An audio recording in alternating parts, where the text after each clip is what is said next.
What do you get when one of the world's top puzzle masters creates an educational classroom game? Well, a 9-foot by 9-foot giant WORDWINDER.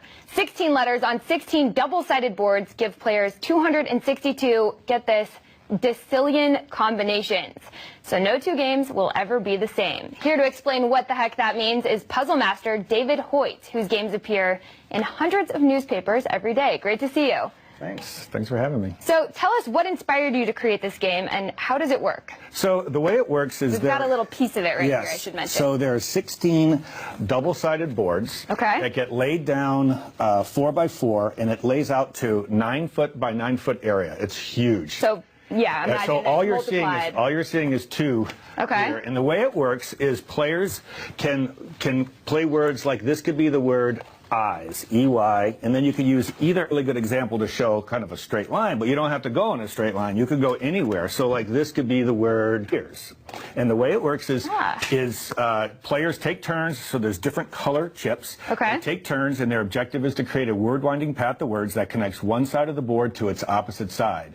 So it's really all about... You just have to do it winding across the board. It's all about blocking and strategy. So we're trying to get this game into like every single school and library in the world. At least that's the goal.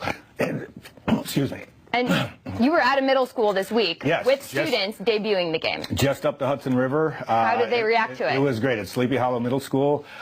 It was fantastic. It was just a wonderful experience. And we're going to be using that footage to create all new demonstration videos on how to play. So how do games like this help students with language? Oh, there's you know, obviously it helps with spelling. Certainly it helps with spelling, but it helps with, you know, it's really is not about finding words. It's about, you know, coming in and blocking your opponent from winning. And then when one team is about to win, so if one team is about to win, then the other two teams can create a temporary alliance and work together to block that team that's about to win. So it's all about teamwork.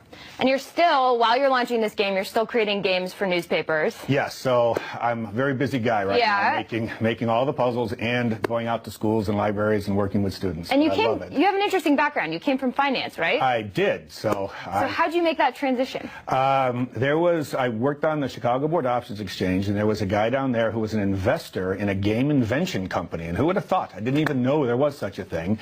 And he showed me this game, and I thought, oh, I would love to get into that business. So I just decided to give everything up and start inventing games. So a lot of people would say, I would love to be in that business, but what does it take to become successful? It took me 4 years of working nonstop, barely able to pay the bills until I figured it out. It takes knowledge and experience and time, and it's just and creativity. Creativity. But as a kid, when I was like in 4th grade, all I thought about was I want to be an inventor one day. Can you ever turn it off, or are you just always thinking about games? I do try to turn it off, but it is very difficult to turn off, as you can imagine. I can imagine, yeah, because I'm always looking for the next jumble pun or the next thing, and it is difficult to turn off, but I certainly do try to turn it off.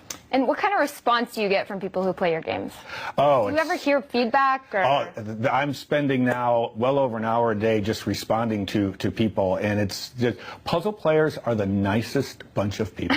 They really are. I thank all of them, because even if every now and then I'll make a mistake, and the feedback is so wonderful. It's just great. I made a video for them all when I made a mistake not too long ago. Just for being here. This game is kicking off, and hope to see it in schools all over the country. Yes, thank you.